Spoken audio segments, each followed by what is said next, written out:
And you said you living off Nate, man. Taas ang kamay. Ay asara sa di kami mababa. Di mabenta. Kamay to si Adi.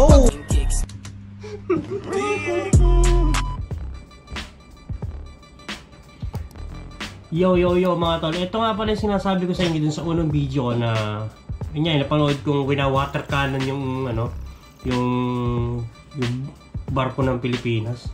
Wina-water cannon. Ito yon. Nakita ko sa thumbnail. Bakit nga ba ayaw gumanti ng Pilipinas sa water cannon ng China? Bakit hindi daw gumagante, no? So ito pala ang totoong dahilan. So shoutout nga pala kay Kasaysayan Pinoy.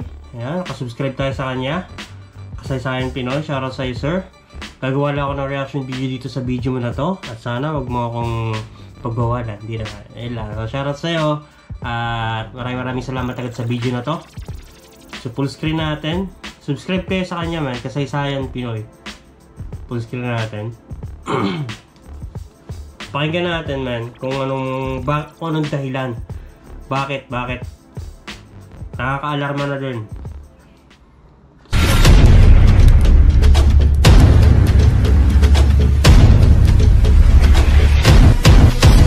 Sorry pa.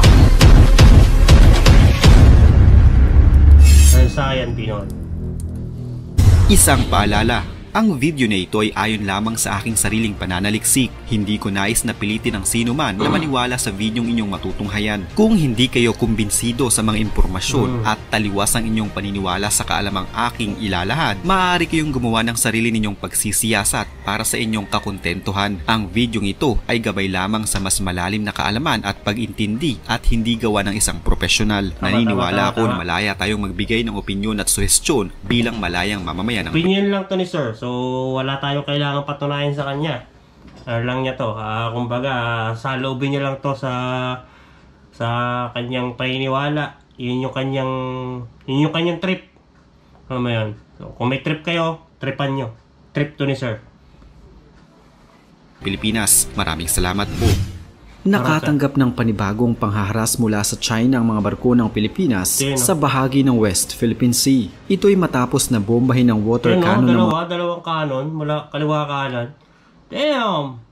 Mga barko ng China Coast Guard ang barko ng Bureau of Fisheries and Aquatic Resources sa kasagsagan ng ikinakasan nitong maritime patrols sa bahagi ng Katupigan na malapit sa Baho de Masinloc. Ayon kay PCG spokesperson for the West Philippine Sea, Commodore J. Tariela, noong isang araw naganap ang naturang insidente kung saan bago pa ito ay nagsagawa muna ng dangerous maneuvers at obstruction ng 4 na mga barko ng CCG at 6 na barko ng Chinese Maritime Militias. Sa ulat, direktang tinamaan ng water cannon ang starboard astern ng BFAR vessels. Bukod dito ay ginamitan din ng 2 barko ng CCG ng kanilang jetstream water cannon ang mga barko ng PCG mula sa magkabilang gilid na nagdulot naman ng pinsala sa rehas at canopy ng naturang sasakyang pangdagat. Ayon kay Tariela, ang pinsalang ito ay nagsisilbing katibayan na malakas ang pressure ng tubig na ginamit ng China sa kanilang pinakabagong panghaharas sa mga barko ng ating bansa. Ba't binubuli tayo sa sarili nating hood? Bakit tayo nagpapabuli, no? So ito pala ang totoong dahilan daw. So tapos natin. Bukod dito ay naglagay din aniya ng floating barrier ang CCG sa lugar na may habang 380 meters na sumasakop naman sa buong bukana sa Baho de Masinloc na naglilimita sa access ng mga Pilipino sa naturang lugar.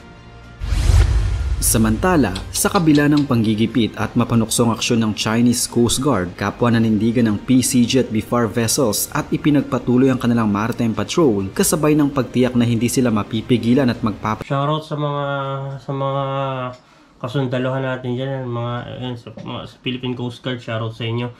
At talagang napakatitibay ng loob nyo na hanggang ngayon, nandiyan pa rin kayo na patuloy na pumoprotekta, although talagang napapagtripan talaga tayo no? 2 barko ng China, no? Grabe ba? Talagang kumbaga minamaliit no? Talagang pinupukpok. magpapatuloy sa pagsasagawa ng kanilang mga lehitimong operasyon upang suportahan ang mga mangingisdang Pilipino at matiyak ang kanilang kaligtasan. Isa lamang ito sa napakaraming beses na ang China ay hinaras ang ating mga tauhan sa West Philippine Sea. Wait lang.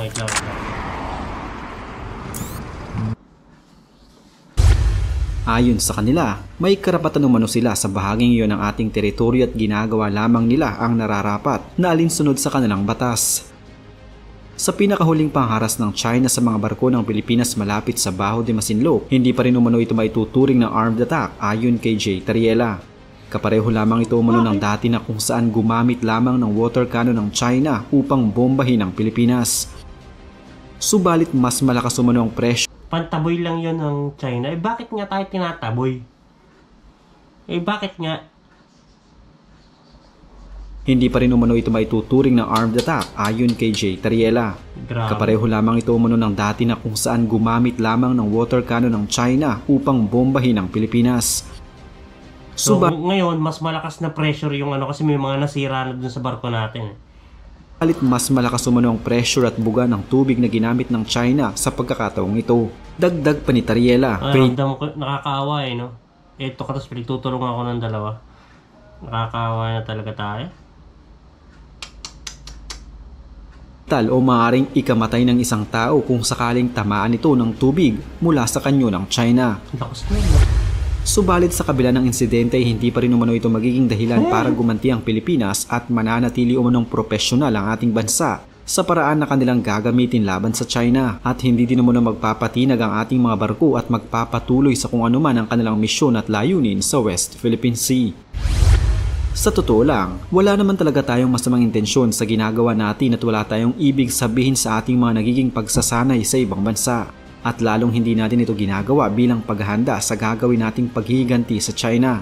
Pero si Xi Jinping, ang Pangulo ng China, tila mali ang pagkakaintindi nila dito at sinabing maging maingat umano tayo sa ating mga ginagawang mga hakbang, lalo pat seguridad ng ating bansa ang nakasalalay dito.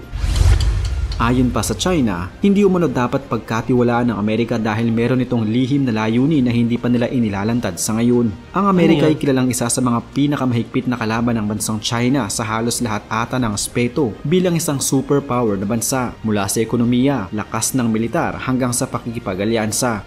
Para sa China, ang Amerika umano ay tila ginagatungan pa ang apoy upang mas lalo pa itong magliyab, kaya wag umano tayo dapat basta magtitiwala sa Amerika. Pero paano nga kaya kung sa susunod na i-water cannon ng China ang ating mga tauhan ay magpanting ang tainga ng ating mga sundalo at gantihan sila? Paano kung hindi na matiis ng mga sundalo natin, no? Talagang pumalag na.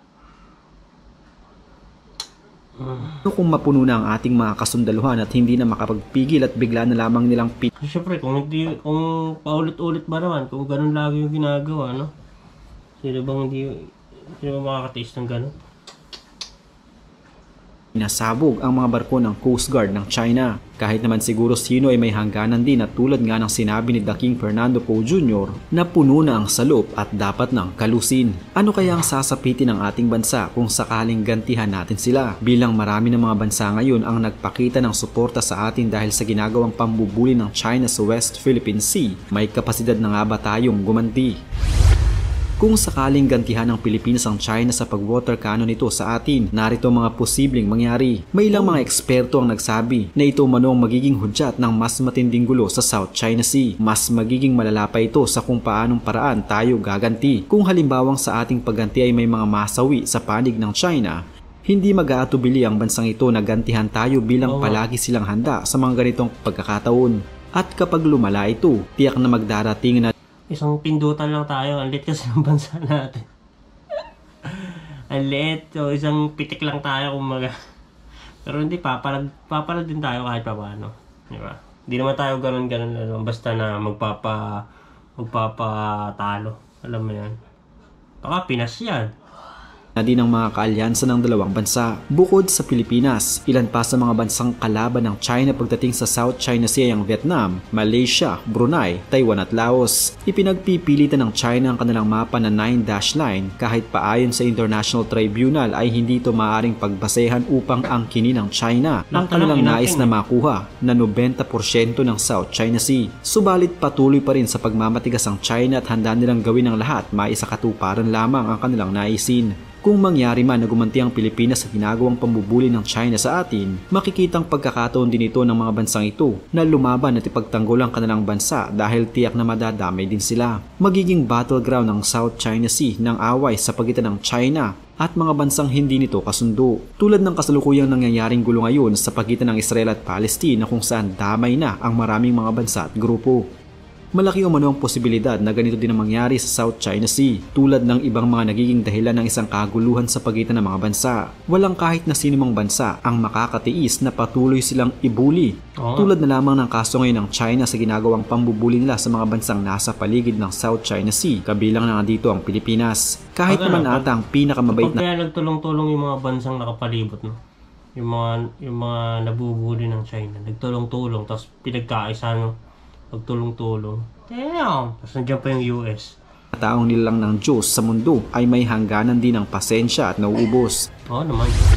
Kampante ang Pilipinas na maraming mga bansa ang sasaklolo sa atin, kabilang na dito ang Estados Unidos na kilalang pinakamalakas na bansa sa buong mundo. Sasaklolo sila dahil na din sa Mutual Defense Treaty sa pagitan nila at ng ating bansa. Bukod sa Pilipinas, ilan din sa mga bansa sa Southeast Asia ang tiyak na sasabay sa kaguluhan upang kahit paano'y makabawi din sila sa China. Tulad kasi... Baka yun yung sinasabi ko, magtutulong-tulong na, no?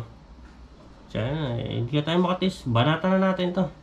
Ang Vietnam, Malaysia, Brunei at Laos ay nakikipag-away din sa China dahil pa rin sa mga teritoryo sa South China Sea. Tiyak na ite-take advantage nila ang pagkakataon na iyon upang makabawi sa ginagawang pambubuli ng China sa kanila at para na rin ipagtanggol ang kanilang karapatan at teritoryo sa South China Sea. Bukod sa mga bansang ito, isa din sa mga... Gawa kayo ng GC, gawa kayo ng group chat. Lahat ng mga binubuli ng China nasa isang group chat. Chat-chat kayo kung anong dapat yung gawin. Maaring pagsimula ng kaguluhan sa South China Sea ay ang bansang Taiwan na kalaban din ngayon ng China. Isa pa yan. Ayon sa ilang analyst, hindi masasabing armed attack ang paggamit ng water cannon ng China sa barko ng Pilipinas kaya hindi ito sapat na dahilan para ipatupad ang Mutual Defense Treaty ng bansa sa US. Hindi umano dapat gamitan ng dahas ng ating bansa upang matikman din ng China ang kanilang hinahanap. Pero marami ang nagngingit-ngit na sapat na umano itong dahilan upang direkta na tayong gumanti sa China. Paano umano kung sa pagbomba nila sa atin ng tubig ay lumubog ang ating mga barko?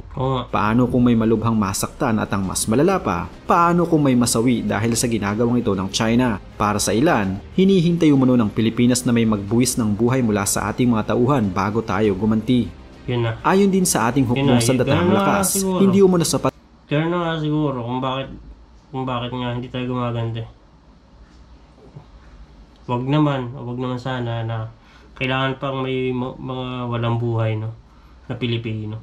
Ang water cannon para maglunsad tayo ng pag-atake. Mas magiging malala lamang umano ang sitwasyon kung sakaling tayo ay gumanti ng pisikal. Mas mabisa pa rin umano na sundin kung ano ang nasasad sa International Tribunal, pero ang China, walang balak na ito ay sundin. Hindi kagaya ng ibang mga bansa tulad ng Malaysia, hinuhuli nila at ikinukulong ang mga Chinese na may dalang kahina-hinalang barko sa kanilang teritoryo. Para sa Pilipinas, mas maigi umano na idaan sa mas maayos na paraan ang ating gagawing pag-atake sa China nang hindi nangangailangan ng dahas at pagkasawi, tulad na lamang ng pagpapataw ng sanksyon sa kanilang bansa na mas malaki ang impact sa kanilang ekonomiya. Hindi na lang din Pilipinas ang nakakakita sa ginagawang ito ng China sa ating bansa. Ang maaari na lamang siguro nating gawin ngayon ay mag-ipon ng mga ebidensya laban sa mga Chinese sa ginagawa nila sa ating teritoryo at sa ating mga mangisda. Sa ngayon ay patuloy pa rin ang panghihimasok ng bansang China sa ating mga teritoryo sa West Philippine Sea, pero laging tatandaan na hindi na lamang mga bansang malalakas ang ating kakampi kung lusubin man tayo ng China. Taimtim na pagdarasal sa Diyos ang higit na mas matibay nating sandata at tiyak na siya ang pinakamalakas nating kakampi. Ang galing ng pagkakagawa ni Sir Kasaysayan Pinoy. Solid yun. malinaw, malinis. Damn, wag naman sana, no? Magkagulo-gulo na talaga, wag naman sana. Nakatakot din. Wag naman sanang may mag-boost pa talaga ng buhay para lang gumanti tayo. Wag naman sana, wag na mangyari yun. Yun lang. Siguro sa next video lang ulit natin.